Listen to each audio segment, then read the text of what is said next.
Can you hear me? Hello, can you hear me? Can you hear me? হ্যাঁ, এটাই মুভির নাম guys. ভাবো, একজন মহিলা নিজের স্বামীর সাথে থাকছে, তার সাথে কথা বলে একসাথে রাত কাটায় এবং হঠাৎ সে জানতে পারে যে তার স্বামী তো কবেই মারা গেছে। তাহলে এখন প্রশ্ন হচ্ছে যে এটি কে তাহলে ওর সাথে? হেই, ওয়েলকাম গাইস, কেমন আছো তোমরা সবাই? আশা করি খুবই ভালো আছো। তাহলে চলো দেখেই আসি কে আছে ওর সাথে। সিনেমার শুরুতে আমাদের অ্যানাবেলকে দেখানো হয়। গাইস, এটি 1918 সালের সময়, যখন প্রথম বিশ্বযুদ্ধ প্রায় শেষ হওয়ার প্রান্তেই ছিল। তো অ্যানাবেলের নিজের ভাই এই যুদ্ধে ফ্রান্সে লড়াই করতে গিয়েছিল। তাই অ্যানাবেল প্রতিদিন নিজের ভাইয়ের অপেক্ষায় ছিল যে একদিন তার ভাইয়ের চিঠি সে অবশ্যই পাবে। পরে তার ভাই লিখেছিল যে আমরা জলদি ফিরে আসব আর এই যুদ্ধ জলদি খতম হয়ে যাবে। কিন্তু গাইস, আমাদের দেখানো হয় যে লড়াইয়ের সময় ফেডরিকের পায়ে গুলি লাগার কারণে সে সেখানেই আহত হয়ে গিয়েছিল। আর অ্যানাবেল এখানে আশা করছিল যে ফেডরিক আজকের ট্রেনে ফিরে আসবে, কিন্তু গাইস এরকম কিছুই হয় না। ফেডরিক আজও এলো না। এর ফলে অ্যানাবেল উদাস হয়ে যায়। এখন এখানে স্যামুয়েল নামের এক সোলজার অ্যানাবেলকে এমন উদাস দেখে তাকে বলে, কিছু লোক যারা আহত হয়ে গিয়েছিল না, তারা আজ নয় কিছুদিন পরে আসবে। তখন এটি শুনে অ্যানাবেলের ধরে প্রাণ আসে যে তার ভাই তো ফিরে আসবে। তবে অ্যানাবেল ছাড়াও স্যামুয়েল এক বয়স্ক মহিলার সাহায্য করে গাইস, যে কিনা নিজের ছেলে ফিরে আসার অপেক্ষায় আছে, কিন্তু সে এলো না। তখন স্যামুয়েল জানায় যে আপনার ছেলের নাম ক্যাজুয়াল লিস্টে নেই, সে জলদি আপনার কাছে চলে আসবে, তাই চিন্তা করবেন না। গাইস, ক্যাজুয়ালিটি লিস্টে রোজ আপডেট আসে এবং সেটিকে স্টেশনে লাগানো হয়। আর এই লিস্টে সেই সব সৈনিকদের নাম থাকে যারা মারা গেছে। এদিকে অ্যানাবেল স্যামুয়েলকে দূর থেকে নোটিশ করে, তারপর সে পুনরায় নিজের ঘরে চলে আসে। তো অ্যানাবেলের ঘরে তার বাবা মাইকেল আছেন, যিনি বর্তমানে অসুস্থ গাইস, এবং বেশিরভাগ সময় বিছানাতেই পড়ে থাকেন তিনি। এছাড়াও তার ঘরে 3 জন কাজের লোক আছে যারা তাদের এই ঘরের সমস্ত কাজ ইত্যাদি সামলায়। আর গাইস, এই 3 জনের নাম একটু ভালো করে শুনে রাখো: ব্যান, রুথ এবং মেরি।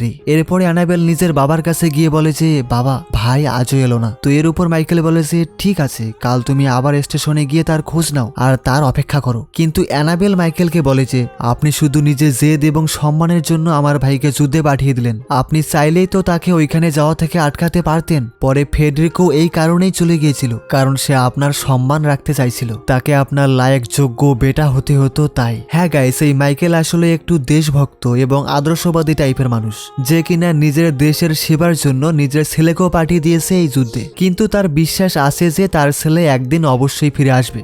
যাই হোক, এখন কথা বলি অ্যানাবেলের। সে এখন প্রচুর চিন্তায় আছে তার নিজের ভাইয়ের জন্য। সে তো একরকম ভাবে আশায় আছেই যে তার ভাই একদিন অবশ্যই ফিরে আসবে, আর সেই কারণেই সে চার্চে প্রার্থনা করতে যায়, যেখানে সেদিন স্যামুয়েলও এসেছিল। তখন স্যামুয়েল অ্যানাবেলকে দেখেই চিনে ফেলে এবং বলে, হে, তোমার সাথে আমার ট্রেন স্টেশনে দেখা হয়েছিল না? আমার তো মনে আছে। তো এখানে স্যামুয়েল পুনরায় নিজেকে ইন্ট্রোডিউস করে আর অ্যানাবেলও এখানে তার নিজের নাম জানায়। এখন স্যামুয়েলের কথা বলার ধরন দেখে গাইস, অ্যানাবেল তো বুঝেই যায় যে সে একজন আমেরিকান। তো সে বলে, হ্যাঁ, আমি এমনিতে তো ইংল্যান্ড থেকেই, কিন্তু থাকি আমেরিকাতে। আমি আসলে যুদ্ধে যাওয়ার আগে ছুটি নিয়ে চলে এসেছি। আমার মায়ের ঘর এখানেই আছে। জন্মের কিছুদিন পরে মা আমাকে নিয়ে আমেরিকাতে চলে গিয়েছিল। তো গাইস, আমি এখানে একটা জিনিস তোমাদের বলে দেই যে ওয়ার্ল্ড ওয়ারে আমেরিকা এবং ইংল্যান্ড একই সাইডে ছিল। তো সেই কারণে স্যামুয়েলও ইংল্যান্ডের তরফ থেকে এই যুদ্ধে লড়তে যাবে। এখন সে অ্যানাবেলকে জিজ্ঞেস করে যে তুমি স্টেশনে নিজের হবু বরের অপেক্ষা করছিলে নাকি? তো অ্যানাবেল সামান্য হেসে বলে যে না না, নিজের ভাইয়ের জন্য গিয়েছিলাম, আমি তো এখনো বিয়েই করিনি। তো এরপর অ্যানাবেল নিজের ঘরে চলে আসে। পরদিন সকালে স্যামুয়েল অ্যানাবেলের জন্য ফুল পাঠায়, যা তাকে মেরি এনে দেয়। অ্যানাবেল জিজ্ঞেস করে এই ফুল যে নিয়ে এসেছিল সে কি চলে গেছে? মেরি বলে যে হ্যাঁ, হয়তো সে চলে গেছে। তো অ্যানাবেল তাকে বাইরে দেখতে যায়। সেখানে স্যামুয়েল তো চলে গিয়েছিল, কিন্তু সে ওখানে ব্যানকে পায়, যে কিনা অ্যানাবেলকে একটি পোস্ট কার্ড দেয় গাইস, যা ফেডরিক পাঠিয়েছে। আরে ফেডরিক তার ভাই, আর ভুলে তো যাওনি না? ফেডরিক আসলে এই সিটি জেল থেকে লিখেছিল। তাকে সেখানে শত্রুদের দ্বারা বন্দী বানিয়ে নেওয়া হয়েছিল এবং তারা তাকে সেখানে অনেক বেশি মারধর করত। এখানে ফেডরিককে দেখালে দেখা যায় এক পা দিয়ে গাইস সে খুঁড়িয়ে খুঁড়িয়ে চলছে। এরপরও জেলে তাকে দিয়ে কাজ করানো হয় এবং 1 মাসে সে মাত্র একবারই সিটি পাঠাতে পারে, আর এটাই সেখানকার রুল, যেটা তাকে মানতেই হয়। এদিকে বেচারি অ্যানাবেল তো এই সিটি পড়ে খুবই দুঃখী হয়, কিন্তু তার মনে এই খুশি ছিল যে ফেডরিক তাহলে এখনো বেঁচে তো আছে। কিন্তু এই কথা যদি তার বাবা মাইকেল জানতে পারেন যে ফেডরিক এত সবকিছু তার জেদের কারণেই সহ্য সহ্য করছে, তবে তিনি এটা সহ্য করতে পারবেন না। আর সেই জন্যই সে ব্যানকে বলে যে প্লিজ এই কথা আমার বাবাকে বলবেন না। আর এইভাবেই কিছুদিন কেটে যায় গাইস। একদিন অ্যানাবেল জানতে পারে যে ইংল্যান্ডের সমস্ত পুরুষ যুদ্ধে গেছে, আর তাই মহিলারাই খেতে কাজ করতে যাচ্ছে। তাই সেও এই কাজ করে দেশের জন্য কিছু করতে চাইছিল, কিন্তু মাইকেল তাকে এটি করার অনুমতি দেয় না, যে কথায় অ্যানাবেল মনে যথেষ্ট কষ্ট পায়। তবে রুথ অ্যানাবেলকে বলে যে সকাল পর্যন্ত তোমার বাবা ভুলে যাবেন যে তিনি আসলে কি বলেছিলেন, তাই তুমি চাইলেই যেতে পারো।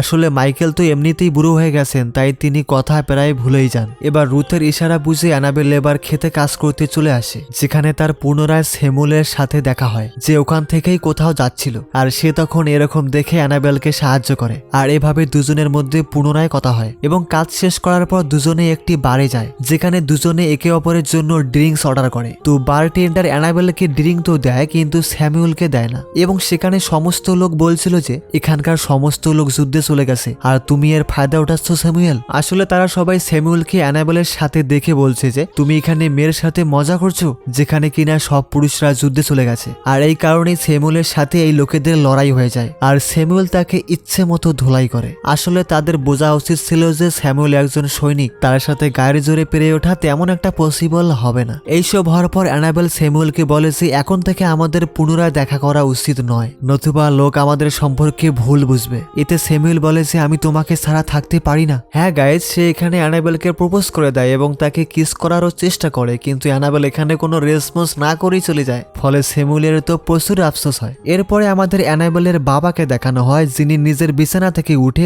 কোনো একভাবে চলছিলেন। আর এর মাঝেই তিনি ওই পোস্টকার্ডটি দেখতে পান, যা ফ্রেডরিক জেল থেকে পাঠিয়েছিল। তো সেটি পড়ে মাইকেল আর নিজেকে সামলাতে পারেন না যে তার ছেলে এখন শত্রুদের জেলে আছে। আর এটি জেনে সে অনেক কষ্ট পায় এবং হার্ট অ্যাটাকে হয়ে যায় তার মৃত্যু। আর মাইকেলের মৃত্যুতে অ্যানাবেল পুরাই ভেঙে পড়ে, যার পরে মাইকেলের ফিউনারেল করা হয়। এদিকে অ্যানাবেলের বাবার মৃত্যুর খবর যখন স্যামুয়েল পায়, তখন সে অ্যানাবেলের সাথে দেখা করতে আসে। সে বলে যে সত্যি বলতে আমার অনেক আফসোস হচ্ছে তোমার বাবা চলে যাওয়ায়। দেখো তুমি তাকে এইভাবে মনে করো, তিনি এটা কখনোই চাইবেন না যে তুমি তার জন্য খালি সবসময় কাঁদো। আর এভাবেই স্যামুয়েল অ্যানাবেলকে সামলায় এবং তার সাথে ডান্সও করে। এবং এইভাবে গাইজ তারা দুজনে একে অপরের সাথে প্রায় দেখা করতে আসে। এবার অ্যানাবেল স্যামুয়েলকে সেদিন ফুল পাঠানোর জন্য থ্যাংক ইউ বলে, যা সে আগে বলেনি। সাথে সে তাকে নিজের ট্রি হাউস দেখায়, যেখানে অ্যানাবেলের ছোট্টবেলার খেলনা ইত্যাদি রাখা ছিল। তো এখানে স্যামুয়েল পুনরায় অ্যানাবেলকে তার নিজের মনের কথা বলে এবং এবার অ্যানাবেল আর মানা করতে পারে না। ফলে দুজনেই কিস করে এবং তারপর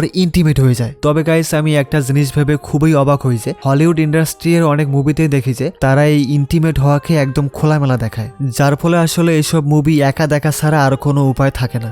যাই হোক গাইস, অ্যানাবেলেরও আবার ভয় ছিল যে কোথাও স্যামুয়েলও তার ভাইয়ের মতো যুদ্ধে যাওয়ার পর কোথাও ভুলে তাকে না যায়। আর এই কথা সে স্যামুয়েলকেও বলে। তো সে বলে আমার যুদ্ধ থেকে ফিরে আসার কোনো বাহানা তো চাই, আমারও কেউ একজন চাই যে আমার আসার জন্য অপেক্ষা করবে। আর আমার তো নিজের কেউ নেই, তাই আমি যাওয়ার আগে তোমাকে বিয়ে করতে চাই, তুমি কি আমাকে বিয়ে করবে? আর তখন অ্যানাবেল এটা শুনে খুব খুশি হয় এবং দুজনে খুশি মনে বিয়ে করে নেয়। আর এরপর তারা আবার ইন্টিমেট হয়। এরপরে স্যামুয়েলের ছুটি শেষ হতে গাইস আর মাত্র কিছুদিন বাকি ছিল, তাই সে অ্যানাবেলের সাথে যতটা সম্ভব ততটাই সময় কাটাতে চেয়েছিল। তো একদিন এক রাতে স্যামুয়েলের ঘুমানোর সময় অ্যানাবেল এক ভয়ানক স্বপ্ন দেখে যে স্যামুয়েল তো যুদ্ধে চলে গেছে, কিন্তু সেখানে তার মৃত্যু হয়েছে। আর এই স্বপ্ন দেখে সে ভয় পেয়ে উঠে যায়। তারপর তাকে স্যামুয়েল সামলায় যে আরে এরকম কিছু হবে না, তাই তুমি চিন্তা করিও না। তো অ্যানাবেল বলে যে আমার মন চাইছে না গো তোমাকে যুদ্ধে পাঠানোর, যদি তুমি ফিরে নাই আসলে তাহলে। তো সে বলে যে আমি অবশ্যই ফিরে আসবো, আমি তোমাকে প্রমিস করছি, তাই তুমি অযথা চিন্তা করো না। দেখো আমার কিছুই হবে না, আর 2 দিন বাদেই কিন্তু আমাকে যেতে হবে। এবং এখন তো আমি নিজেই ফিরে আসতে চাই তোমার জন্য, কারণ আমি জানবো কেউ তো আমার জন্য অপেক্ষা করছে, তাই আমাকে ফিরে আসতেই হবে। আর যেই বেকুলতা নিয়ে তুমি আমার অপেক্ষা করবে, তার থেকেও বেশি বেকুলতা নিয়ে আমি তোমার কাছে আসার অপেক্ষা করব। অ্যানাবেল আমি এই প্রমিস কখনোই ভাঙবো না, দেখে নিও তুমি। আর তাই তুমি একদমই চিন্তা করবে না, ওকে? আর জলদি সেই দিনও চলে আসে যখন স্যামুয়েলকে যেতে হতো। স্যামুয়েলের ট্রেন লেট হয়ে গিয়েছিল, তাই সে অ্যানাবেলের সাথে দৌড়াতে দৌড়াতে স্টেশনে যায়। আর কোনোভাবে ট্রেন ছাড়ার আগে সে ট্রেনে উঠে পড়ে, এমনকি দুজনের ঠিকভাবে গুড বাই বলার মতো সময়ও পায় না। ইয়ার এটা একটা ইমোশনাল মোমেন্ট হয়। এই মুহূর্তে কথা কম, অনুভূতি বেশি, এবং ভারাক্রান্ত মনে তাদের বিদায়। তো এরপর তাদের আর দেখা হবে নাকি হবে না এই ব্যাপারে আমরা পরে জানতে পারবো। এখন স্যামুয়েলের যাওয়ার পর অ্যানাবেল শুধু তার সাথে কাটানো মুহূর্তগুলোকে মনে করে নিজের দিন কাটায়। আর এরই মধ্যে আমাদের স্যামুয়েলকে দেখানো হয় যে বর্তমানে ফ্রান্সে আছে। তখন ব্যাটল ফিল্ডের মাঝখানে হঠাৎ স্যামুয়েল এবং তার সাথীদের উপর গোলা বারুদ দিয়ে হামলা করা হয়। ফলে বেচারা স্যামুয়েল কোনোভাবে তাদের থেকে বাঁচতে বাঁচতে এক ঘায়েল সৈনিকের যান বাঁচানোর চেষ্টা করে। আর যখন এইসব হচ্ছিল গাইস, তখনই অ্যানাবেল পুনরায় সেই খারাপ স্বপ্ন আবার দেখে, যেখানে স্যামুয়েলের কিছু হয়ে গেছে এবং সে ভয়ে ঘুম থেকে উঠে যায়। আর সে এখন একটু উদাস থাকতে শুরু করে, সাথে স্যামুয়েলের সাথে কাটানো মুহূর্ত নিয়ে দিন রাত ভাবতেই থাকে। এমনকি সে এখন নিজের ঘর থেকে বের হওয়া পর্যন্ত বন্ধ করে দিয়েছিল গাইস। আর তারপর গাইস একদিন অ্যানাবেলের অপেক্ষার প্রহর শেষ হয়। তো সে যখন কাঁদছিল তখন স্যামুয়েল তার কানে এসে বলে যে ইউ ক্যান হেয়ার মি, তুমি কি আমাকে শুনতে পাচ্ছ? তখন এই কথা শুনে অ্যানাবেল জেগে যায় এবং নিজের কাছে স্যামুয়েলকে দেখে। এতে করে তার তো এখন খুশির কোনো ঠিক ঠিকানা থাকে না। সে স্যামুয়েলকে জিজ্ঞেস করে তুমি এখানে কখন এলে? যার উপর সে বলে কিভাবে এলাম বা কখন এলাম তার কোনো কিছুই মনে নেই আমার। তো আমরা দেখি তবুও দুজনে আবার ফিজিক্যাল হয়, মানে ইন্টিমেট হয়। তারপর স্যামুয়েল অ্যানাবেলকে বলে আমার সব স্মৃতি কেমন যেন ঝাপসা হয়ে গেছে, আমি কখন এখানে এলাম কিছুই বুঝতে পারিনি। তুই অ্যানাবেল বলে ঠিক আছে এখন তুমি আরাম করো, পরে দেখবে যে ঠিকই সবকিছু তোমার মনে এসে গেছে। আচ্ছা বলো তো তোমার সে জিনিস বা স্মৃতির মধ্যে কি মনে আছে? সে বলে যে আমরা দুশ্মনের গুলিবর্ষের মাঝখানে যুদ্ধের দিকে এগোচ্ছিলাম, আর তখনই আমার এক সাথীর গুলি লাগে যাকে আমি বাঁচাচ্ছিলাম এবং তাকে টেনে আমি একটি পাথরের পিছনে নিয়ে গেলাম। মাগার তারপর কি হলো তা আমার জন্য পুরাই ব্লাঙ্ক হয়ে গেল। আমি কখন কিভাবে এবং কোন তরিকায় এখানে পৌঁছালাম বুঝতেই পারলাম না। ব্যাস আমি তোমার সাথে দেখা করতে চেয়েছিলাম, আমার শুধু এইটুকুই জানা আছে। তো এখন স্যামুয়েল এবং অ্যানাবেল এখন পুনরায় মিলে খুশি ছিল। গাইজ দুজনে এখন নিজের দুনিয়ায় পুনরায় ব্যস্ত হয়ে যায়। তাদের এই মুহূর্তে একে অপরের ভালোবাসা ছাড়া আর কিছুই নজরে আসে না। কিন্তু এর মাঝে ব্যানের যে ডগ ছিল না, সেটি হঠাৎ অদ্ভুত আচরণ করে। তাই ব্যান রুথের কাছে অ্যানাবেলের ব্যাপারে প্রশ্ন করে যে সে নিচে কেন আসছে না। তো রুথ বলে যে অ্যানাবেলের ভাই এই সময় শত্রুদের জেলে আছে, তার বাবাকে সে সম্প্রতি সময় হারিয়েছে, এখন বলতে গেলে সে অনেক চাপের মধ্যে আছে, তাই তোমরা তাকে একদমই ডিস্টার্ব করবে না। আজকে সকালে সে গার্ডেনে ঘুরতে এসেছিল, তো আশা করাই যায় যে সে জলদি ঠিক হয়ে যাবে। তাই আমি বলি কি তার কাছে যুদ্ধের ব্যাপারে কেউ কিছু জিজ্ঞেস করো না প্লিজ। কিন্তু গাইস ব্যান একটু শখে ছিল, কারণ তার পালিত কুকুর ডগ কিছুদিন ধরেই বড়ই অদ্ভুত আচরণ করছে। তাই ব্যান তৎক্ষণাৎ চার্চে যায় এবং ফাদারের কাছে জিজ্ঞেস করে যে আচ্ছা আমাকে একটা কথা বলুন, কেউ যদি মারা গিয়ে থাকে তো সে কি আবার পুনরায় ফিরে আসতে পারে? তো ফাদার বলেন যে যদি কারোর কোনো ইচ্ছা অসম্পূর্ণ থেকে যায় তবে সে ফিরে আসতে পারে, এমনকি যারা তাদের সবচেয়ে বেশি ভালোবাসার মানুষ তারা তাদেরকে অবশ্যই দেখতে পায়। আসলে গাইস এখানে কিন্তু স্যামুয়েলের এই কথা হচ্ছে। তো এখন সে জিন্দা আছে নাকি মরে গেছে এই ব্যাপারে আমরা পরে জানতে পারবো। তবে যদি সে মরে গিয়েই থাকে তবে অ্যানাবেলের সাথে সে পুনরায় আবার কিভাবে আছে? এরপরে রাতে অ্যানাবেল এবং স্যামুয়েল একসাথে খাবার খায়, যার পরে মেরি যখন বাসন পরিষ্কার করতে সকালে আসে না, তখন দেখে সে অ্যানাবেলের সাথে অন্য কেউ খাবার খেয়েছে। তাই সে গিয়ে এই ব্যাপারে রুথ এবং ব্যানকেও বলে যে হয়তো স্যামুয়েল ফিরে এসেছে, তাকে আমি নিজের চোখে তো দেখিনি, তবে কাল রাতে ডিনারে অ্যানাবেলের সাথে কেউ তো ছিল। তো এখানে মেরির মনে হচ্ছিল যে স্যামুয়েল আসলে এক পলাতক যে যুদ্ধ থেকে পালিয়ে এখানে চলে এসেছে এবং এই বাড়িতে সে লুকিয়ে থাকছে। তো রুথ এখানে মেরিকে বলে যে তুমি এরকম ফালতু কথা আর বলো না, যাও নিজের কাজ করো। তবে গাইস মেরির পেটে এই কথা হজম হয় না, তাই সে গ্রামে গিয়ে কিছু লোকের কাছে এই ব্যাপারে বলে। তো এরপর কি হলো, অ্যানাবেল এক যুদ্ধ ফেরত পলাতককে লুকিয়ে রেখেছে, আর এই কথা আগুনের মতো চারদিকে ছড়িয়ে যায়। আর এরই মধ্যে স্যামুয়েল যখন হঠাৎ নিজেকে আয়নায় দেখে তখন সে আর নিজেকে আয়নায় দেখতে পায় না গাইস, এবং জলদি সে বুঝতে পারে যে সে মারা গেছে। এবং এখানে অ্যানাবেলের সাথে দেখা করতে সে নয় বরং তার আত্মা পৌঁছেছে। সে আসলে কাপুরুষ ছিল না, বরং যুদ্ধের সময় সে শহীদ হয়ে গিয়েছিল এবং এই কথা সে অ্যানাবেলকেও জানাতে চেয়েছিল, কিন্তু সে তো ডাক্তারের কাছে গিয়েছিল এবং ফিরে এসে সে স্যামুয়েলকে সুসংবাদ দেয় যে সে তার বাচ্চার মা হতে চলেছে। আর গাইস এটা শুনে স্যামুয়েল তো বড়ই খুশি হয়, কিন্তু সে তো আত্মা। গাইস যুদ্ধে যাওয়ার আগেই মূলত এইসব ইটিস পিটিস হয়ে গিয়েছিল। তো তুমি আবার কনফিউজ হয়ে যাইও না যে ওর সাথে আবার আত্মার কোনো কিছু হয়েছে। আসলে স্যামুয়েল যুদ্ধে যাওয়ার আগেই এইসব হয়েছিল, মানে ইন্টিমেট হওয়ার কথা বলতেছি আমি। ওকে এখন স্যামুয়েল তো নিজের সত্য জানতো, কারণ যখন অ্যানাবেল ডাক্তারের কাছে গিয়েছিল তখন সে মেরি এবং রুথের সাথে কথা বলার চেষ্টা করেছিল, কিন্তু তাকে ওই দুজনে না তো শুনতে পাচ্ছিল আর না তো দেখতে পাচ্ছিল। আর এরই মাঝে পরের দিন সকালে হঠাৎ কিছু অফিসার অ্যানাবেলের ঘরে কড়া নাড়ে, সাথে সেই জায়গার কিছু লোকাল মানুষও থাকে। এরা সবাই এখানে এটি চেক করার জন্য এসেছে যে অ্যানাবেলের ঘরে কোনো কাপুরুষ সৈনিক নেই তো, কারণ যুদ্ধ থেকে পালানোর বাস একটাই শাস্তি হয় গাইস, আর সেটা হচ্ছে মৃত্যু। আচ্ছা ব্যাপারটা আমি আরো ক্লিয়ার করে বলতেছি, মানে সাপোজ ধরলাম তুমি যুদ্ধে গেছো যুদ্ধ করার জন্য, তো সেখানে হয় তোমাকে যুদ্ধ শেষ করে ফিরে আসতে হবে, নয়তো তোমাকে যুদ্ধে শহীদ হয়ে দেশের জন্য জীবন দিতে হবে, আর এটাই হচ্ছে নিয়ম। যাই হোক, রুথ ওই অফিসারদের অনেক আটকানোর চেষ্টা করে। এরই মাঝে ভিতরে অ্যানাবেল স্যামুয়েলকে জানায় যে যুদ্ধ নাকি থেমে গেছে, এবং তারপর সে তাকে নিউজ পেপারে খবর দেখায়। যেই জিনিস দেখে স্যামুয়েলের হঠাৎ করে ওই মুহূর্তের কথা মনে আসে যখন তার মৃত্যু হয়েছিল। আর এখন আমাদের দেখানো হয় গাইস, সেদিন স্যামুয়েল নিজের আহত সাথীকে বাঁচানোর ব্যর্থ চেষ্টা করার পর যখন সে পুনরায় উঠে দাঁড়ালো, আর তখন তার বুকে আচমকা গুলি লেগে যায়। তখন স্যামুয়েল এই গুলি লাগার সাথে সাথেই বুঝে গিয়েছিল যে এটি তার শেষ সময় হতে চলেছে, এবং সে মরার সময় নিজের ঈশ্বরের কাছে প্রার্থনা করেছিল যে সে অ্যানাবেলকে করা নিজের প্রমিস পুরো করতে চায়, এবং সে চায় তার কাছে একবার হলেও যেতে, বাস কিছু ভালো মুহূর্ত তার সাথে কাটাতে চায় সে। তো হয়তো তার এই ওয়াদার কারণেই এই সুযোগ সে পেয়েছে। আর স্যামুয়েলের আত্মা পৌঁছে গেছে অ্যানাবেলের কাছে। তো স্যামুয়েল বুঝে গিয়েছিল যে এখন তারও যাওয়ার সময় এসে গেছে।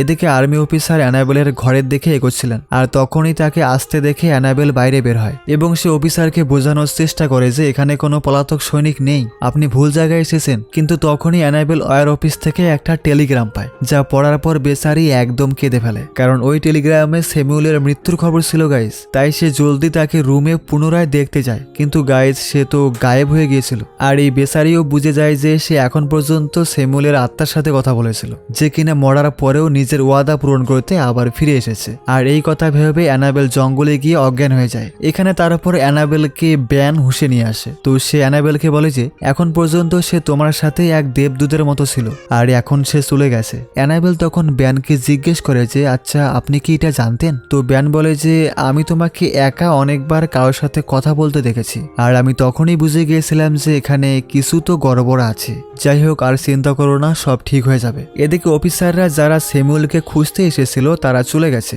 আর তারপর গাইজ সে মেরিকে খুব বকা দেয় যে তুমি লোকেদের মধ্যে এসব কেন ছড়ালে, কিন্তু মেরি তারপর ওর কাছে ক্ষমা চায়। আর তখন ব্যান অ্যানাবেলকে ঘরের দিকে নিয়ে আসছিল। তো ঠিক সেই সময় এক সোলজারকে ব্যান আর অ্যানাবেল দেখে যে খুঁড়িয়ে খুঁড়িয়ে তাদের কাছে আসছে। তখন এই সোলজারকে দেখে সে খুশি হয়ে যায়, কারণ এটি তার ভাই ফেডরিক, যে যুদ্ধ শেষ হওয়ার পর এখন শত্রুদের দেশ থেকে ফিরে এসেছে। আর অ্যানাবেল তখন ফেডরিককে জড়িয়ে ধরে। তারপর সবাই ফেডরিকের ঘরে ফেরাতে অনেক খুশি হয়, কিন্তু অ্যানাবেল তো গাইস আজও স্যামুয়েলকে ভুলতে পারছে না। আর যখন এই আত্মার কথা ব্যান ফেডরিককে বলে না, তখন সে ব্যানের কথা বিশ্বাস করতেই পারে না, এবং বলে যে না না আমি এইসব মানি না, আমি এক ডাক্তারের সাথে কথা বলেছি, অ্যানাবেলকে তাকে আমি দেখাবো। তো ফেডরিক যখন রাতে ঘুমাচ্ছিল না, তখন স্যামুয়েল তার স্বপ্নে আসে। তো স্যামুয়েল ফেডরিকের স্বপ্নে এসে বলে যে এখন তোমাকেই অ্যানাবেলকে সামলাতে হবে, তাকে বলবে যে আমি সবসময় তার সাথেই থাকবো, আমার কাছে মুক্তির চেয়েও তার কাছে থাকাটাই বেশি জরুরি। আর ফেডরিক নিজের এমন স্বপ্ন দেখে তো পুরাই অবাক হয়ে যায়। তাই সে অ্যানাবেলের কাছে গিয়ে তাকে জানায় যে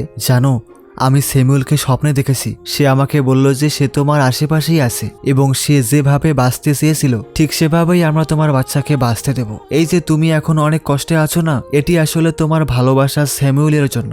ऐसा प्यार কামই দেখনে কো মিলতা হ্যায়। এবং তার করা ওয়াদা স্যামুয়েলকে তোমার কাছে মরার পরেও পাঠিয়েছে। যে ভালোবাসা আসলে মৃত্যুকেও হারিয়ে দেয়, কিন্তু এখন তোমার নিজের বাচ্চার জন্য পুনরায় জীবন শুরু করতে হবে। তো অ্যানাবেল এই সমস্ত কথা শুনে আবেগে নিজের ভাইকে জড়িয়ে ধরে। এরপরে 7 বছর পরে গাইস আমরা অ্যানাবেলকে তার মেয়ের সাথে ফ্রান্সে দেখি, যেখানে সত্যি স্যামুয়েল উপস্থিত আছে, তার আত্মা এখনো এখানে আছে, আর সে খুশি আছে নিজের মেয়ের জন্য এবং অ্যানাবেলের জন্য। তো গাইস তাহলে সেই বেচারা নিজের ওয়াদা পূরণ করেছে, আর এখন এইভাবে অ্যানাবেল নিজের আগের জীবন কাটাবে, এবং এরই সাথে কাহিনী এখানে শেষ হয়। তো দেখা হবে তোমাদের সাথে পরের ভিডিওতে। Thanks for watching and please subscribe to our channel. Tata.